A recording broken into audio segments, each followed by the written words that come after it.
I'm Chris Marlow, and you're listening to Sola and Cola. I'm Andreas Sola, and you're listening to Sola and Cola. And we're here today with Chris Marlow. Hi. So, you still work at Rare? I do. 22 years. Yeah. Long time. Yeah. How did you get a job at Rare originally? Well, I was at university in Bath. I was doing my final year there, and back then there wasn't a huge. Well, there was internet, but there wasn't huge websites and things like that. I'd only just realised there was even the possibility of video games as a job. It was like kind of it just wasn't a thing that you did. You went and did a serious job. But there was someone I met at university who said, "Oh, I'm going to go into video games." I'm like, "What? An option? That's something I can do." So then I got a copy of Edge magazine. Yeah. And went through all the adverts in the back of Edge, going through all the companies. And back then we had you could go outside and use a public phone, because before mobile phones and anything like that. So it was you could go to the phone box outside, and directory inquiries, which was the telephone service that allows you to phone up and look up numbers and all this kind of stuff, allowed you to do 3 for free. So you phone it up, didn't have to pay anything, 3 numbers. So I constantly rang back mobile, went through all the lists of all the companies one by one, until the point, because there was only a few operators who did it, they got to know my voice and they started getting really wound up. Because my problem was, I didn't really know whether the company was in the UK or not. Oh. So I'd be going, yeah, it's a company called this, it's a company called that. And it turns out it was in like Santa Monica or something like that. And they're going, well, we can't find it. Go, keep looking. Show me. I'm not sure if it's in Britain. So I went through all the companies. I just got as many addresses and telephone numbers as I could and phoned up and just applied everywhere all around the country. So I did Rare, I did Bullfrog, Psygnosis, all sorts of the companies, big and small, plus other places. So I applied for, and I actually got offered the job for McAfee antivirus down in London. Oh. So I'd done an interview down there, did my interview for Rare, interview for McAfee, and I'd been given the job offer for McAfee, so I was that close to writing antivirus software down in London. But I was holding off because I thought I'd loved the idea of working for Rare. Yeah. And I was just holding off. Said, I've got this job into it. I'll wait, and then finally got that letter. We've given you the job. Yeah. And Yeah. Had you ever heard about Rare before? Well, you see, I was a massive Ultimate Play the Game fan. Oh, really? really? I was a huge fan. I had a Spectrum. My first 4 games were all Ultimate games. It was like Jetpack, Trans Am, and Cookie. They were my 4 games that just come.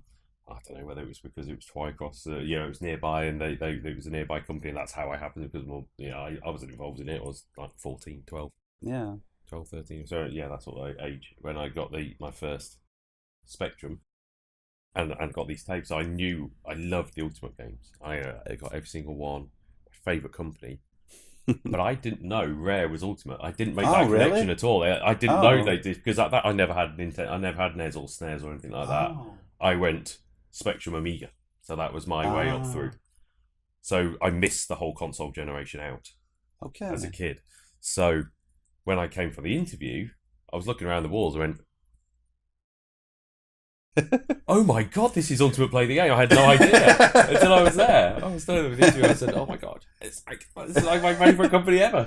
Wow. Because I thought, oh man, this is cool. And it was Donkey Kong, and they were doing all the real cool CG stuff. They had this beautiful brochure that they gave out that had what the company was about and all this kind of stuff that came with the interview. Yeah. But at no point did it mention Ultimate until you look, because when you went for the interview in the room, you sat down in reception, and in reception they had every single game that they'd made, the boxes of it all. Yeah. And it wasn't as I was saying, it was casting my eye around me. Probably good job. I would have fanboyed all over them. I'm like, ah. So that's why you still work at Rare, because of that? Well, yeah, I mean, because you're a fan. yeah, I'm just a total fanboy. Don't do any work. I just sit there making cups of tea. But no, it was no.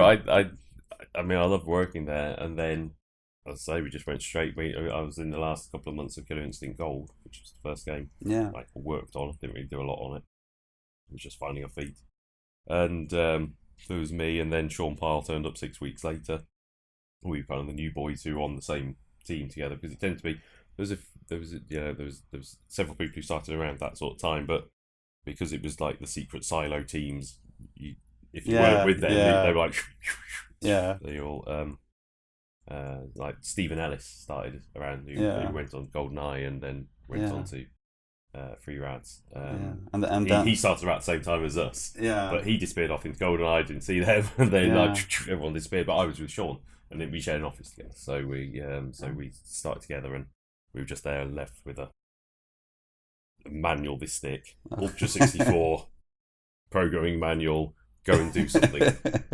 go and make a demo of some kind. And we're all sort of going, oh my god. So, But by the way, the original Conker game, was it ever completed, or like was it finished? The one that wasn't released? Never completed. We did a huge amount of work on that game. Yeah, we had so many levels and so many. It was a very deeply written game. It was it was virtually it was a complete game, as in most of the mechanics were there. We had tons of assets and levels, but they were only ever bits. Like, you've seen all the screenshots out there. There was like a gladiator level, which never really got finished. That was the gladiator level. There was some levels had loads of work on it, and some levels didn't. And there was like the gladiator level, for example, was pretty much just the track. We had a track running around the outside. You were being chased by a 3-headed Cerebus dog, and we had these things that slid in and out that would just knock you off the path. Yeah, and that was very rough. We had the Centurion version of Conker with his little helmet on. But other ones like the start levels, the wooded level, the Wild West level had a ton of work on it. So that was one where you're in like the prison, and you had to use it. At the time, you had like a dig, and you could appear out the other side, and you could tunnel underground for a little bit, and that's how you got out of the prison cells. You could dig through the certain parts of the earth. We had rocks falling over. There's lots of really cool mechanics. I mean, Mark Betteridge was doing all the motion control, and he is like a savant genius. He's at movement of a character, of a video game character. He was just like the best in the world. He'd just sit there and go grind. Does that feel right? Does that feel? I have all these little counters going up and down and going. This counter ticks to 5. If this counter's ticked down to 3, if I set that to 3 and that's a 7, and that means I'll increase the turn. I always remember he did a hoverboard, which became the hoverboard in the lava race. Oh. But you never really saw what it could do because we restricted it to forward. But the original thing of that was just a hoverboard, Marty McFly style hoverboard. Yeah.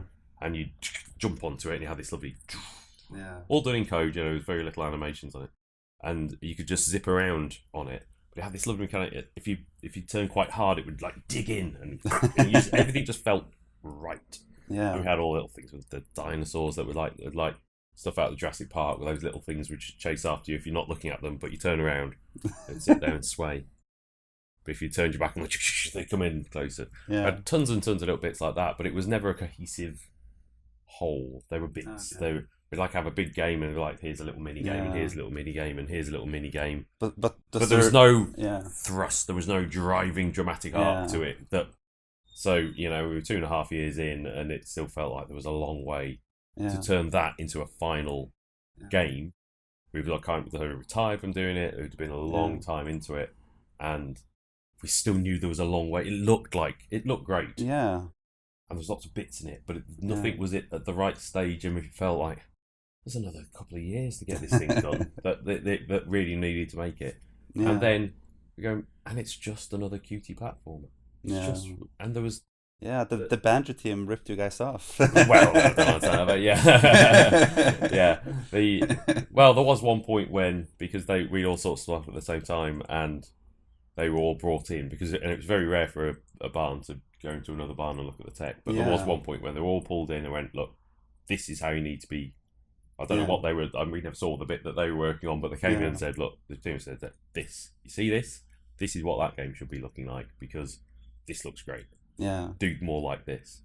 And then disappeared off and made Banjo. So that's why they're kind of similar, but once again, written by completely independently by two different teams. Yeah. But there is a core because they were like the pirate game, sort of dream. Yeah. Side scrolly sort of. Yeah. 2.5D sort of pirate game. So I don't know how much Banjo was going that way, but we'd gone full 3D because this was the big step. It was the first 3D the company had done, proper 3D. Yeah. And that's where all the new blood had come in because they were before it was all 2D and assembly, and now we're moving to C, we're moving to 3D mathematics. Ultra 64, it was all 3D. Mario 64 had just come out, which was a big influence of ours.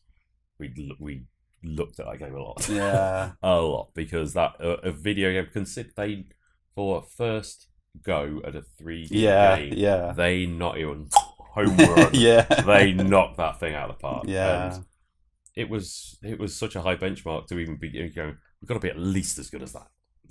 At least. Because that is amazing. And they're already out. we've got to do even more on it. But yeah, so we looked at that a lot as a source of inspiration of just how a character should feel, how should 3D work, how should the camera work, and all this stuff. Because they'd answered an awful lot of questions.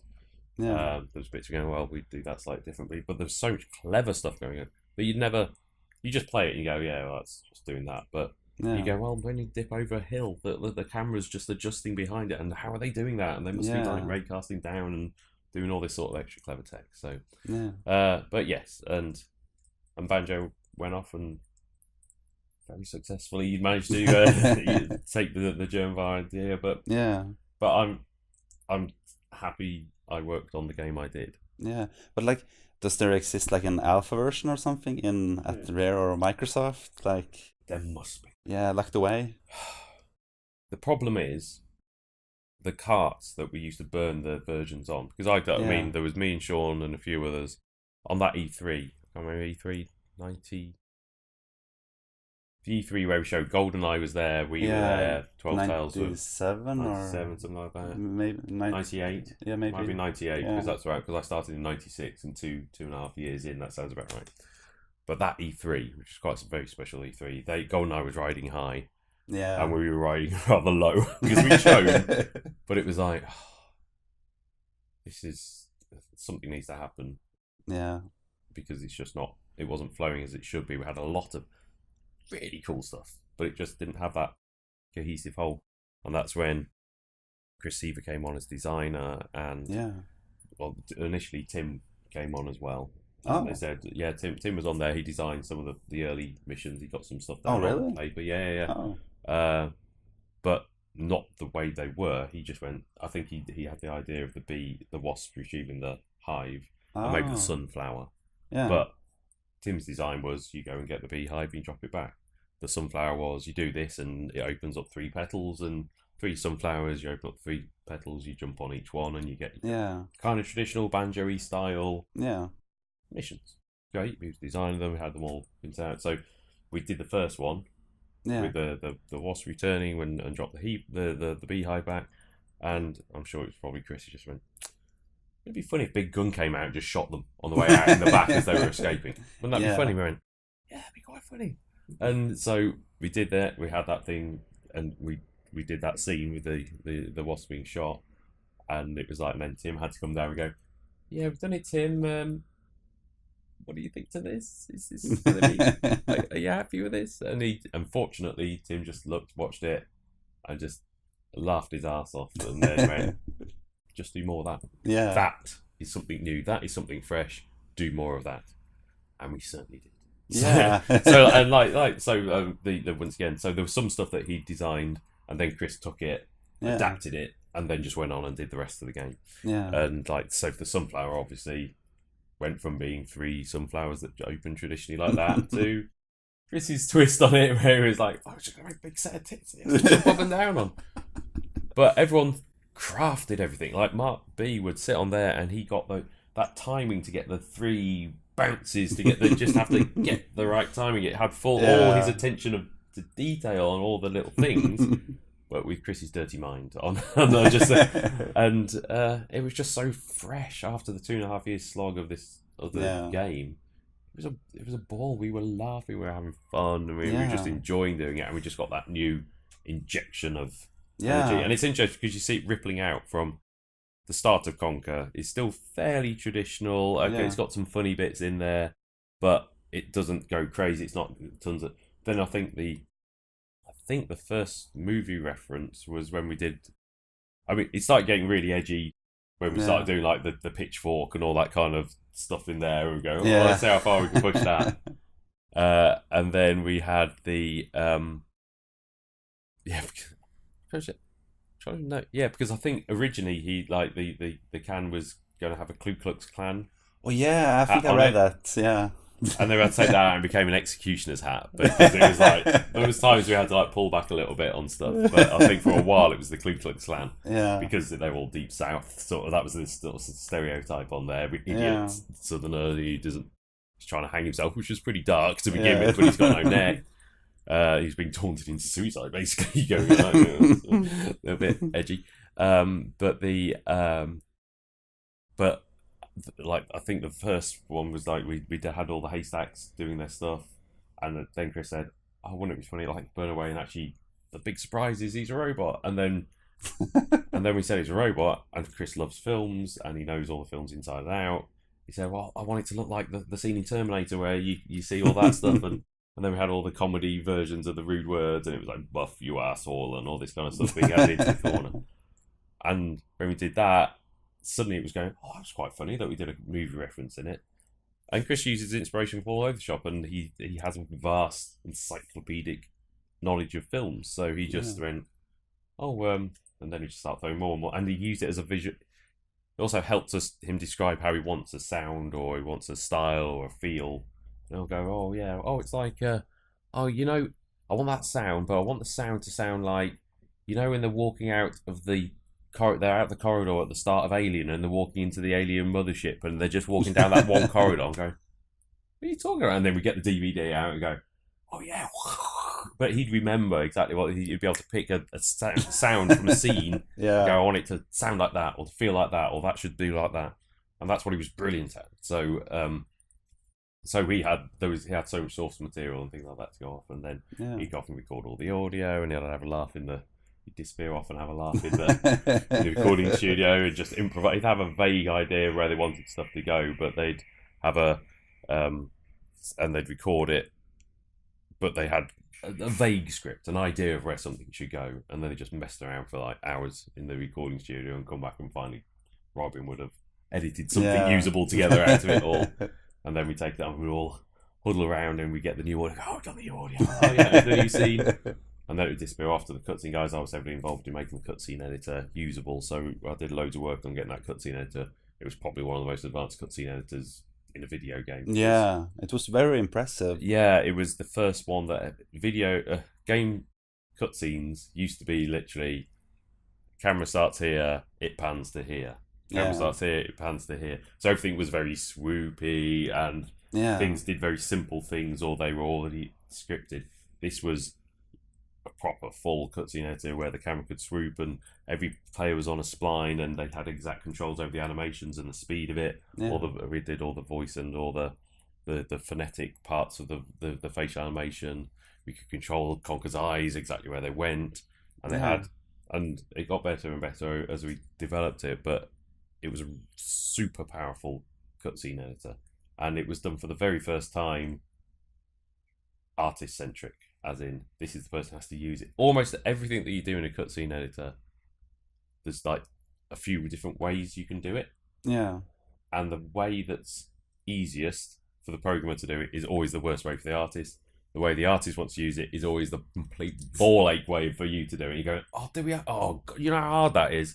But it means they can use it. Like, for example, as we went down the animation track, and we had the it was like, you go, here's the animation track for a character walking on, and I said, well, every time you drop this thing on the animation track, it's the animation. So this is animation, start walk, and then here's do the stop animation. So I said, well, I'll just download an animation track, this is the animation you want to play, and this is the speed you want to play it at. Because that's what I called in code. I called play animation at this speed. Yeah. But they went, oh, no, what we want to do is be able to say, I start this animation here, and then I can drag this around, and it needs to work out. So we had to work out what the animation playback speed needed to be so that it worked between those 2 points. Yeah. If you see what I mean? So, like, if I put it here and here, it's quite quick. But if I Yeah. pulled it and I want him to stop there, and I don't want to work out that is play rate 1.3796 to make sure I hit that point. And they shouldn't have to. They should just be able to go animation here, animation here, animation here, and the code goes and works it all out for them and says, well, actually, you mean play this animation at this playback speed. Yeah. So and that means that they'll move forward without sliding on the ground and for all the different interesting shots. Yeah. And we had quite complex ways of having multiple different camera shots, and you could flick camera, and they could set up like 7, 8, 9, just like a movie set. Yeah. We'd set up all the different cameras, all the different shots types, and they could sequence between camera 1, camera 2, camera 5, camera 2, camera 3, whatever. Yeah. So that it was really powerful, and we managed to really just do some quite impressive looking cutscenes with it. Yeah. But how was the Great Mighty Poo created, or should I say, shout out? Yeah. Well, we discussed about that a lot this weekend about the exact where that came from. We think it was, we watched a lot of South Park because South Park was big at the time. It only just come out. It was the closest thing to what we were doing. It was this edgy humour, and it inspired us because we go, well, if they can get away with it, then we can get away with it. And that had a famous Pooh character in it called Mr. Hankey, and I think probably there must have been something in there where we were watching that and going, oh, that's quite funny. They're getting away with putting a living Pooh on the screen and getting away with it. Yeah. Wonder if we can do something similar like that, but bigger and better. And then at the same time, Chris knew that I was into opera singing, and and you still do it, right? I still do. I've been I do a couple of operas a year for almost 15 years now. I've been all the major baritone parts in just all the big famous. It's only amateur stuff, but it's but I love doing it, and he knew that I did it. Yeah. And he always used the talents within the team where possible. And he decided he wanted this musical number. He always thought, well, Chris does that, we should have an operatic number in the game. He decided to have the Pooh Boss. Yeah. And then the two things just came to said, oh, well, we should do this here where he's a singing Pooh Boss monster. And then he had to have the conversation with me. He went, well, Chris, you fancy singing in the game? And I said, yeah, that sounds great. He said, well, it will be a large piece of poo that you're singing from. I'm going, right. Yeah, that's fine. Go on then. And then we just spent an afternoon in the recording studio, recorded all the bits down, all the speech part for it as well, like because it's got a famous speech from the end of Wizard of Oz that the witch at the end of the Wizard of Oz.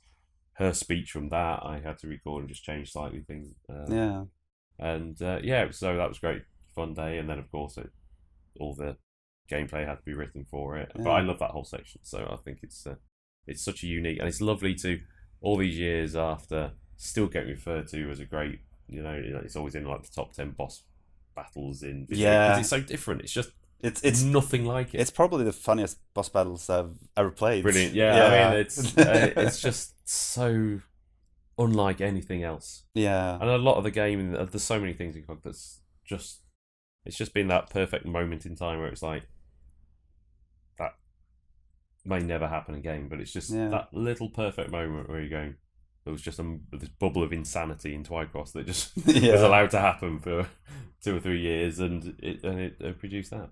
Yeah. Do you have any other funny stories from making the Conker games? Oh, many. Can you tell me one of them? Well, I guess there's there's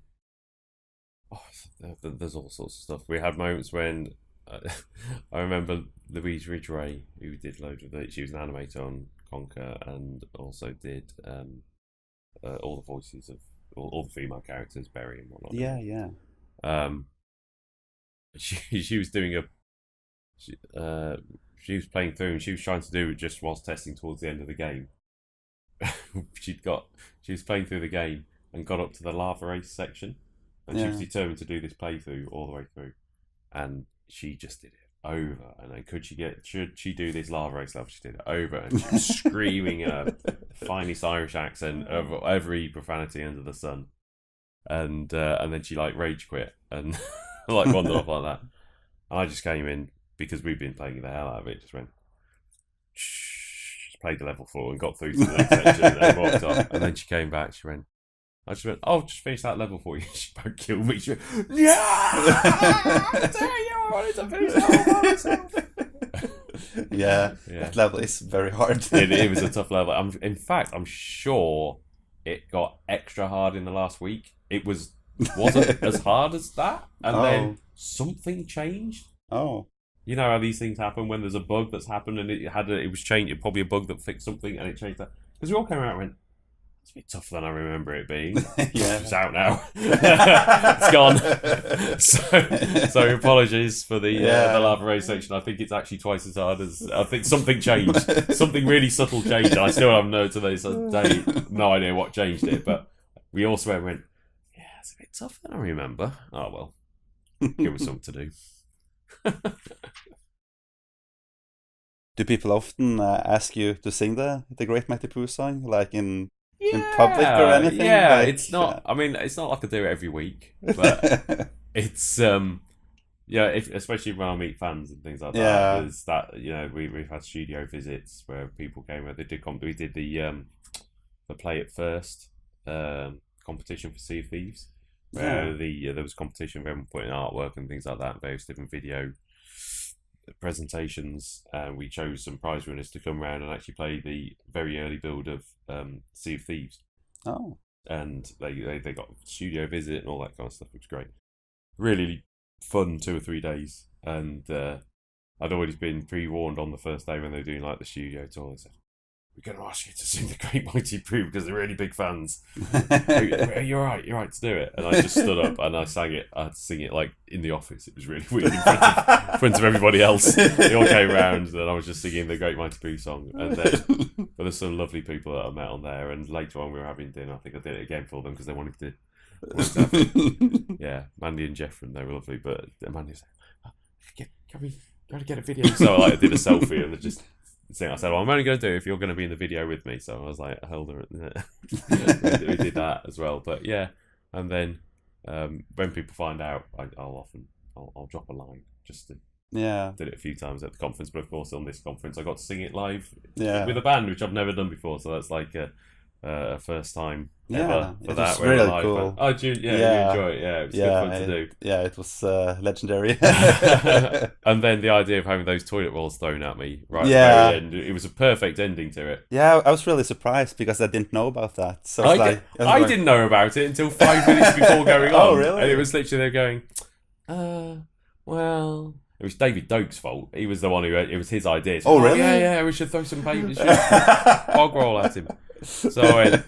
And they came up and went, well, we've got an idea. I just thought we'd put it by you and see what you think. And if you like it, it was my idea, and if you don't like it was David Doak's idea. And they said, well, I've got this idea. We've got all this toilet paper. I said, right, okay, is that for me to throw or to be thrown at me? And said, well, it's to be thrown at you. So, well, that makes the most amount of sense. Yeah. I went, oh yeah, okay, go on there. They'll be fine. Just, I'm sure it'll be fine. And they said, oh, thank God you said that. I brought 50. Carried this great big thing of 50 toilet rolls. I went, oh, okay. And then, I mean, this was literally 5 minutes before going on. And then all I could see was all staff with toilet rolls stuck in their pockets like that. I was going, oh, okay. Yeah. And they hadn't practiced it at all. So they hadn't practiced to see whether it would. Because it's quite hard to throw a toilet roll and make it do that. Yeah. Because you got to hold onto a bit of it and throw it and not hold it too tight so it just drops on it. It doesn't look like they've just thrown just thrown these things. But they did it beautifully. That trajectory just looked amazing. So I was very pleased with it. And just for fun, do you have any favorite movies and video games? Oh, well, video games. I love the a similar style of game. So the Batman, Arkham City, and a Mad Max. I loved. I completed Arkham City. I completed Mad Max. and I completed Shadow of Mordor. All of them, but they're all similar, sort of that kind of that style fight thing that really appeals to me. The open world sort of stuff. I don't have a lot of time to play video games. I'm super busy, but when I do, I kind of get a little bit addicted to them, and I just have to flash through them and go right. Got a weekend. I'm not going to sleep. I just go through. So those sort of games and XCOM. I love XCOM. I've loved XCOM since university when it first came out. Yeah. Have you played Mario plus Rabbids? I have. My son's got it, and I love that. I thought it's great. I mean, it's surprisingly different and surprisingly like XCOM. It was like really. I never thought I'd see like XCOM on a console, but I played XCOM when I was at university when the first one when it first came out, and it almost made me fail my first year exams from it because I was playing that to death. And to the detriment of my revising, and then I came to do my final year exams. XCOM 2 came out. I went, oh no, I'm gonna fail. Don't play it. But so I had to have a bit more dedication, self-control to playing XCOM 2. But yeah, XCOM, that sort of game. And Civilization. That's my other weakness. Another game I played at university, and we played till like it was time to go to the first lecture the next morning. We'd just gone straight through playing Civilization, and so I played the hell out of that, and then I got Civilization 5 just recently. I did exactly the same thing. It was like 4 in the morning, going, just go to bed. But I might just sack Carthage first. But it's like one of those sort of games. But yeah, so that's the sort of thing. So you don't play any like 3D platformers? 3D platform? That's not many to play, really, is there? No, I don't play many 3D platforms. I do play with my kids a lot. I mean, Super Mario World, the one with the when they turn into cats. Super Mario 3D World. 3D World, I played that with the kids. Love that because I play a lot with the games with the kids. Yeah, so, that's a fun game. I love that, and Rayman Legends. Is one of my favourite games ever. It's just what a well put. All the thing with the music, the mariachi, Eye of the Tiger, everything. Just a brilliant game and a brilliant set of mechanics that mean when you're playing with younger kids that they can play and feel like they're involved. But they have all that bubble thing, and they reappear as a bubble, so it's not punishing. Whereas I play when I play with, it was the Super Mario game that came out on the Wii U as well. But it was in the year Luigi, and it was Super Mario Brothers 2 or something like. Anyway, New Super Mario Brothers, new whatever, Super Mario, whatever it was. And Elliot, who's a bit of that's my eldest son. He's a bit of a wizard. He's a Nintendo fanboy. And he'd always just go whoosh like that. Me and he would be like, don't. We'd just get killed by the end screen. And we're going, Elliot. He goes, well, you got to play it. You got to hit the timings for Mario. And we go, you're just leaving us behind. But a Rayman, you can do that, and you just pop in a bubble and reappear. So I love mechanics that are that work well like that. Yeah, but like favorite movie. You have a favourite movie? Well, I love a bit of horror, so I loved A Quiet Place just recently, and things like The Babadook and It Follows, those sort of movies. I love a bit of that, and with the kids, I love all the big Marvel movies, Infinity War and all that kind of stuff. So that's that. Those are the big tentpole movies I'll go and watch at the cinema. So the big spectacle. Yeah, what do you think about Infinity War? Did you like it? I loved it. Yeah. I loved it. Dark as hell ending. Sorry, hashtag spoilers. I mean, even though spoilers for Infinity War. Even though they're all going to come back. Yeah. You know they are. Yeah. They've got films coming up, but I just love they have the balls to do it just once. It was a real gut punch, and I've never had one where we just looked, everyone just gone, bloody hell. Yeah, it was like, and that last bit when Thanos got like a happy ending. He was sitting there chilling, and he got the thing, and everyone else is just like Peter Parker's death, and it was just really well done, Marvel. Well done. That was great. They really did it well. And at last, do you have any like a dream project to make? Like maybe any Conker, or there's also a rumor about a Banjo remake. Not really. No. I mean, new Conkers, new Banjos. We've discussed this a lot over the weekend, but I think the problem is, I mean, there's other games doing that sort of area. I mean, there's The problem is if things are a bit. I'm not sure we can ever make anything that anyone would be totally happy with because it's Yeah. like maybe we could. Yeah, just It's hard. But, I mean, you've got games like doing things like Hat in Time, which I yeah. hear wonderful Yeah, things about. it's great. And you could Yeah. say that's just your new generation's Banjo. Enjoy that for what it is, Yeah.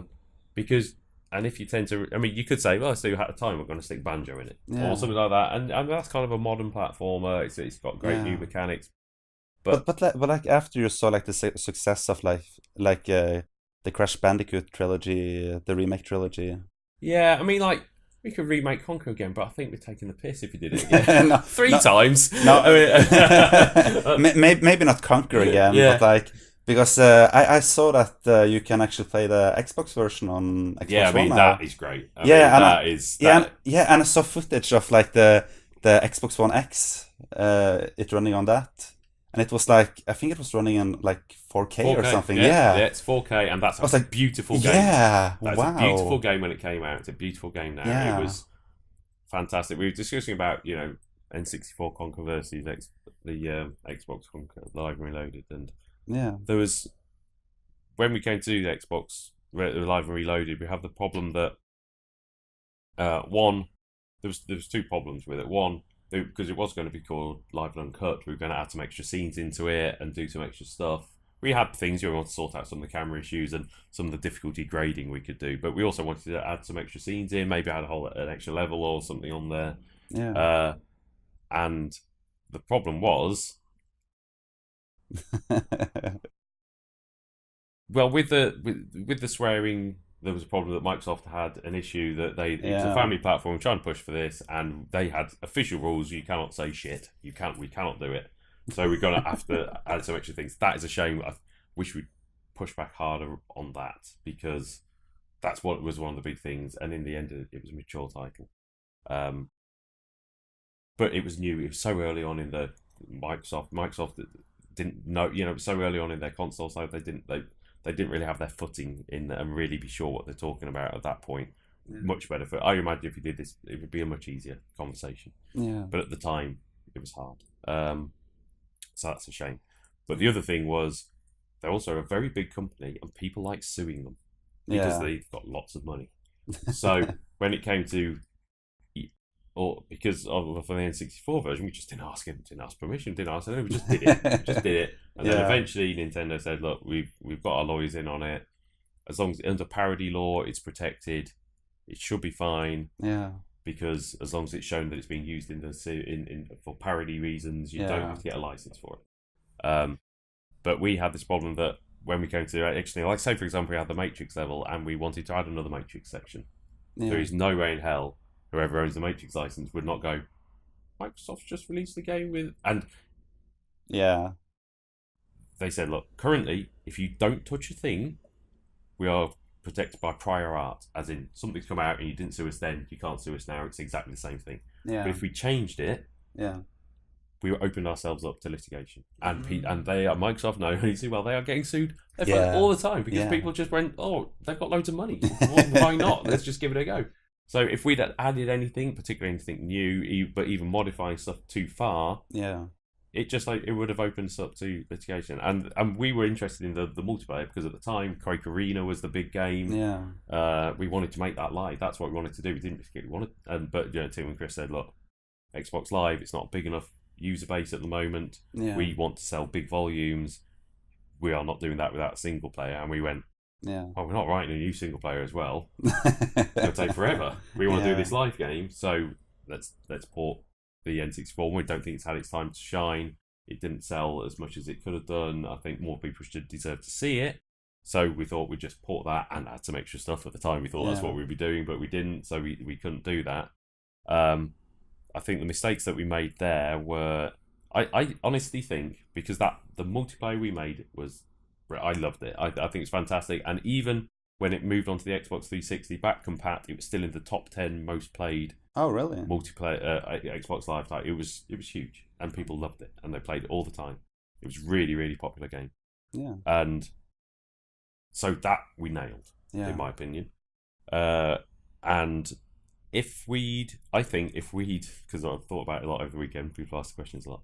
I think if we'd have ported the multiplayer from the original Conker as well as another option, so you had all the old multiplayer, that would be great, and maybe make it Xbox Live as well. That's a bit harder, but at least have that ability to play it. Yeah, updated graphics, twin stick controls, all that all the latest stuff in there. Please do that. Yeah, please. if we'd had that, so if we'd have supplied, here's your multiplayer game, here's the retro multiplayer, old style, as part of the port. I'm still not 100% sure why I didn't do that. Hindsight is a wonderful thing. If we'd gone back and we'd done that and ported the game as in, and managed to get past the there was very little extra beeping in there. It was just in some of the Great Mighty Poo song or whatever, it was like it had extra beeping in there. Yeah. If we'd have done those two things, ported the multiplayer and not beep the extra stuff, I honestly think that would be the definitive version of Conker that everyone talked about. Yeah,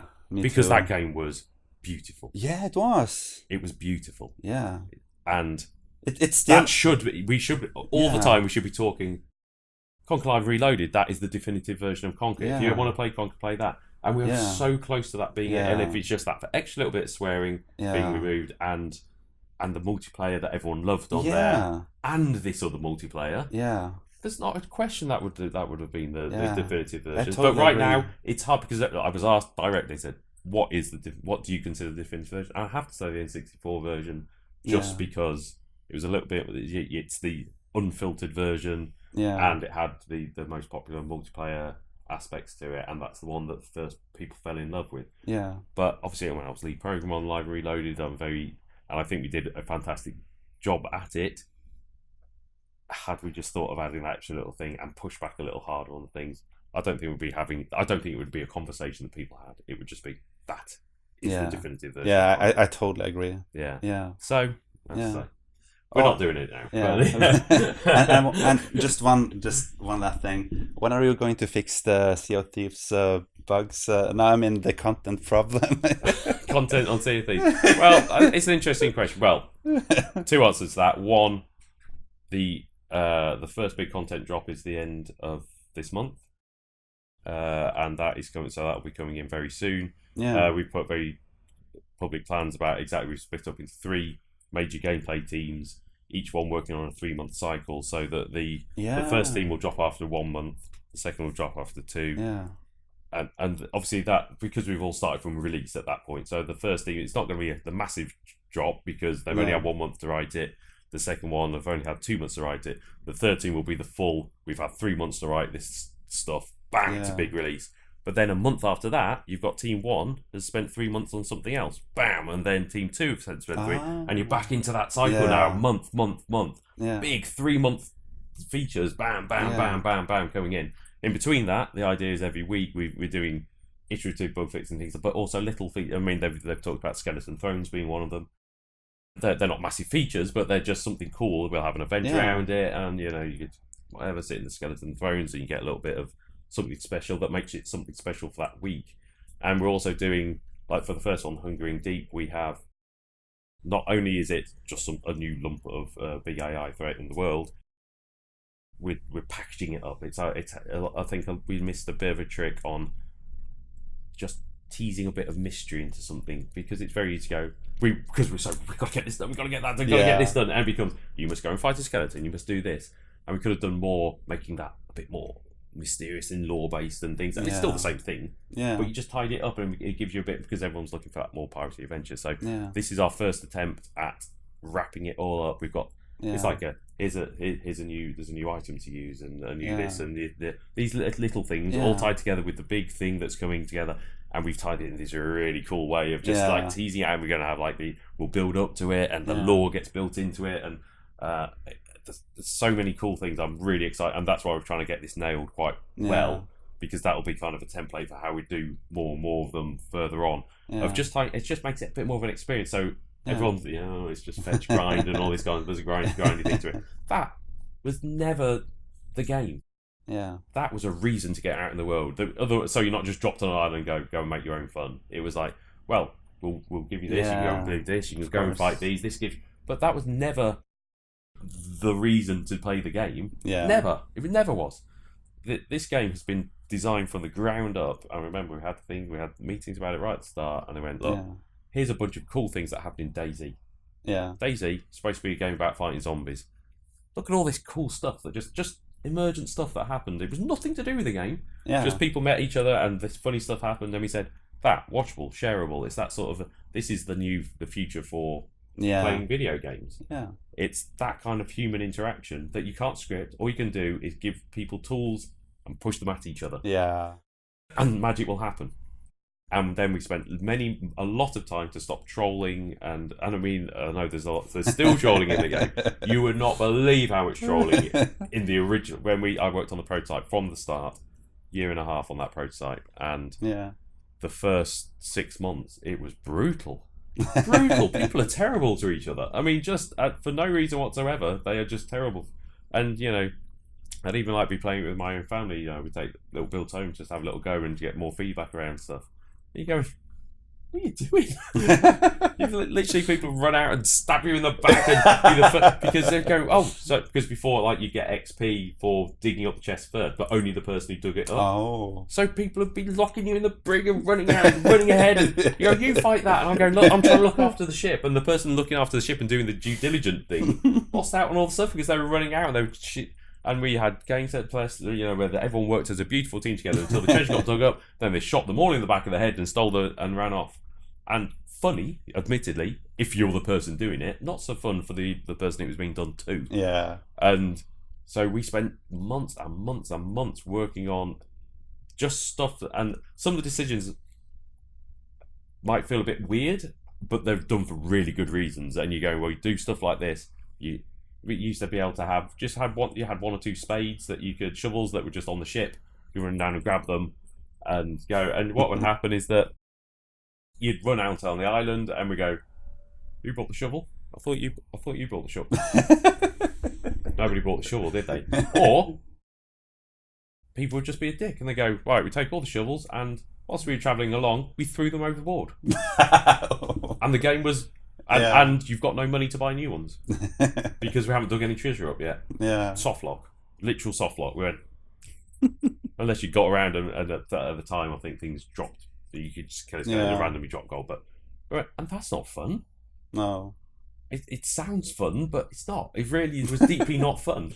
It was annoying. And we used to have like a captain's key. And with the captain's cabin, we used to have the doors were shut and could be locked with a captain's key, that only the captain's key. So you could run down. So what everyone did, first thing you did was run down, try and get hold of that captain's key, grabbed it, got the captain's key, I'm the captain, and you'd either lock yourself in your room with the treasure or whatever, or you wait till someone went in and locked them in. It's kind of like a brig, like I know that which gave us some the idea of the brig. Lock them in the brig, or once again, you just had a dick who'd turn up and go, lock your captain's door, threw the key overboard. Lost forever. Forever. There's no way to get that. And then we were trying to design around it, and we had like a magic monkey chest that was, you'd go to this chest and after a certain amount of time would allow you to get your key items back, and as if a magic monkey had gone and retrieved it. We tried so many things just to try and make this game work well, and you're seeing the finessed version of it out there now, and still it's hard to stop. I mean, still people have that kind of addiction, but it's a million times better than it was. And we had things like we called it at one point the island of bad ideas, and it was all the items and stuff that we thought were brilliant ideas at the time. We used to have it so that when you fell and sort of hurt your leg and you have that little hobble, you crawled. And you were back to a crawl, and you had to crawl back to the ship until you got some energy, and someone else could pick you up and carry you and all this kind of stuff to try and help you. Sounds fun. Deeply, deeply not. Deeply not fun at all. When you're doing it, it's just really fun. It's like funny once. And then after that, it's just really annoying. So, yeah, it was great we had time on the prototype to be able to finesse so many of those ideas out. But, and there's a bazillion ideas that we had in the prototype, and the Sea of Thieves, as it is at the moment, is a subset of those ideas. Yeah. But it'll get bigger and bigger and bigger and slowly fill out because we've got tons and tons of ideas.